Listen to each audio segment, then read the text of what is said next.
今回修理するのは任天堂スイッチライトです。このスイッチライトは液晶パネルが割れていて全く表示できません。タッチパネルの動作は問題ないようです。今回は液晶パネルとタッチパネルが一緒になったパネルを使用して修理していきたいと思います。パネルはアーリーエクスプレスで4000円程度で販売されているパネルを購入しました。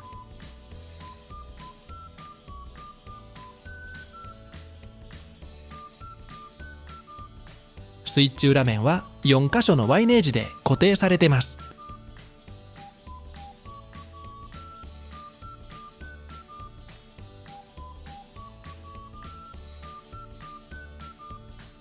スイッチ上部は2箇所のプラスネジで固定されています。スイッチ下部も2箇所のプラスネジで固定されています。ヘラを使用し、スピーカーの隙間から徐々にスライドさせていき、カバーを浮かせていきます。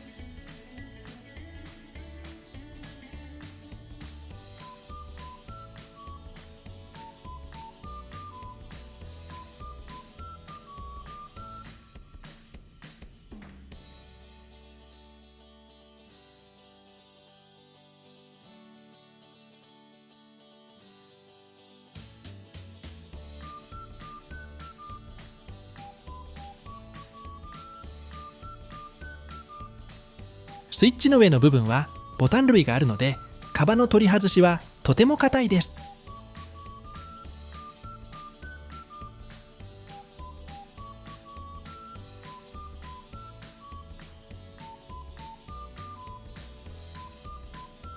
プラスドライバーを使ってネジ4本を外し、シールドプレートを取り外します。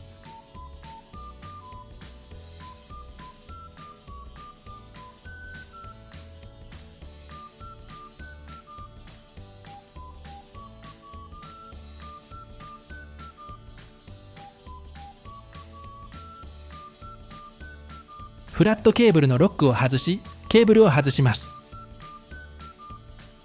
バッテリーのコネクタを持ち上げて外します。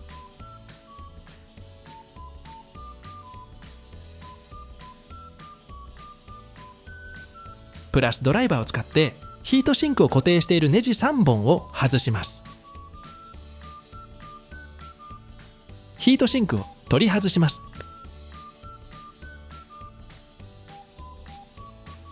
角りだケーブルのフラップを持ち上げた後、ケーブルを取り外します。プラスドライバーを使ってゲーム角リーダーを固定している7本のネジを外します。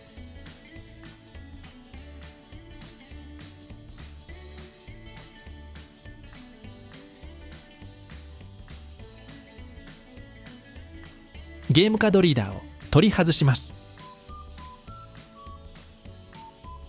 プラスドライバーを使ってR ボタンを固定しているネジ2本を外します。アンテナケーブルをまっすぐ持ち上げて外します。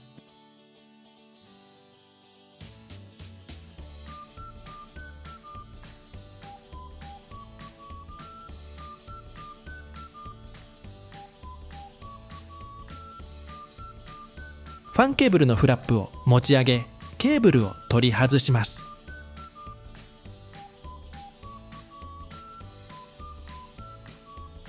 スクリーンケーブルのフラップを持ち上げ、ケーブルを取り外します。デジタイザケーブルのフラップを持ち上げ、ケーブルを取り外します。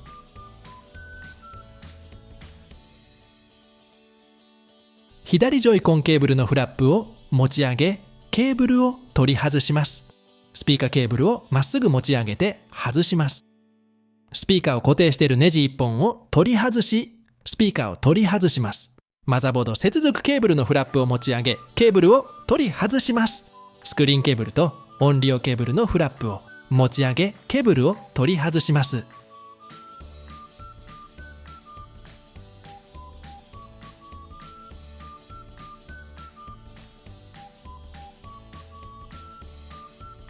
音利用基板を取り外します。L ボタンを固定しているネジ2本を取り外します。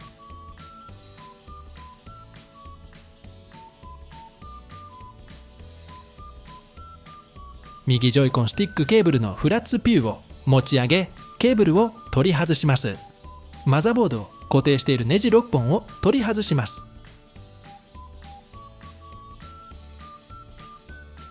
マザーボードを取り外します。右ジョイスティックのネジ2本を取り外し、ジョイスティックを取り外します。左側の基板のネジ4本を取り外します。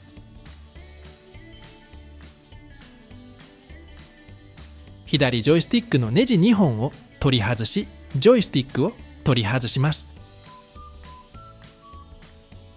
フレームを固定しているネジ4本を取り外し、フレームを取り外します。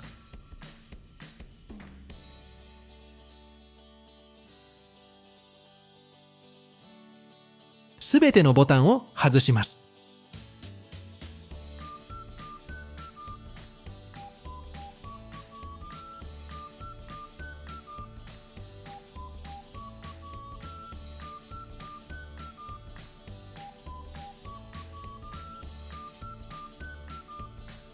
反対側のボタンもすべて外します。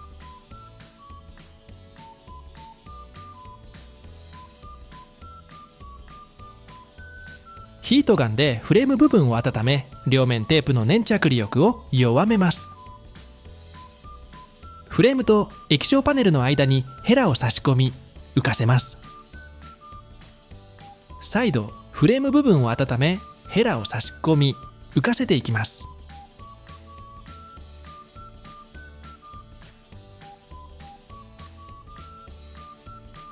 温め、浮かせるを繰り返して液晶パネルを少しずつ浮かせていきます。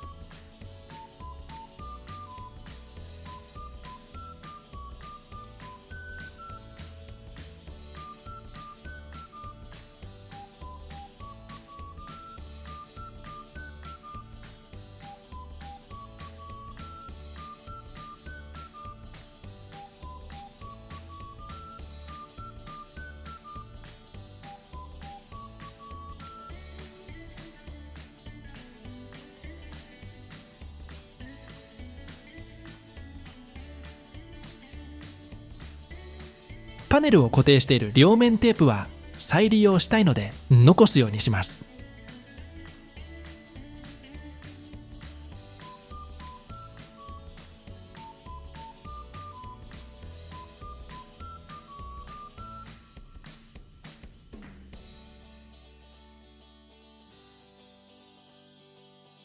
下側がアリエクスプレスで購入したパネルです。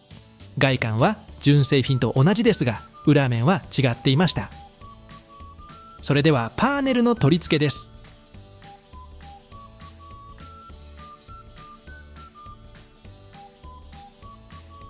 ケーブルに注意してパネルを取り付けます。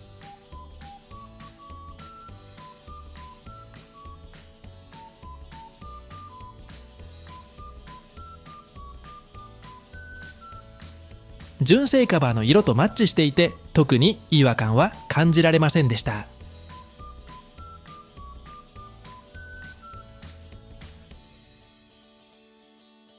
古いグリスは拭き取り、新しいグリスを塗りました。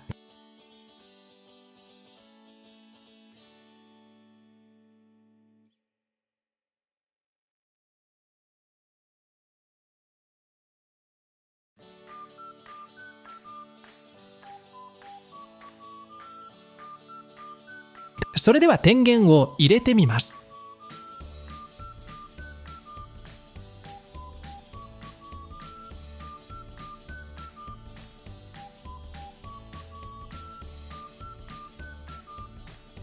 問題なく映像は表示されました。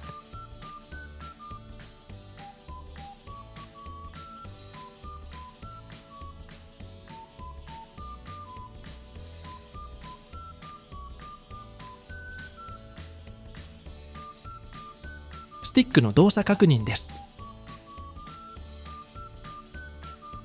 分解しているので、組み立て後の動作確認は必要です。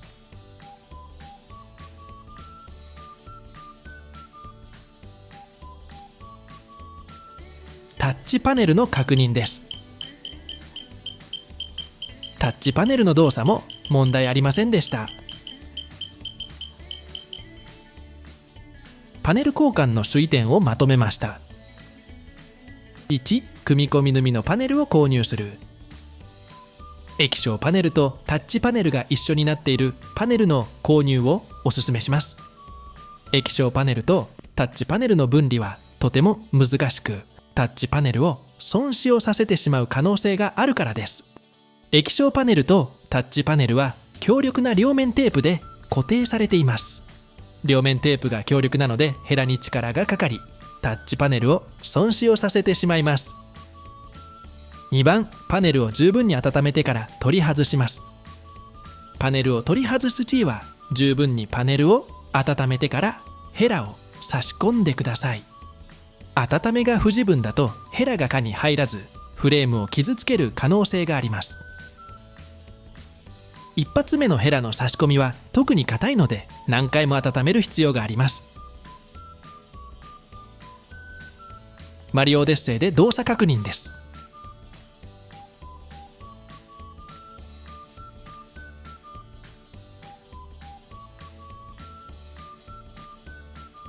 特に問題なさそうなので、これで修理は完了です。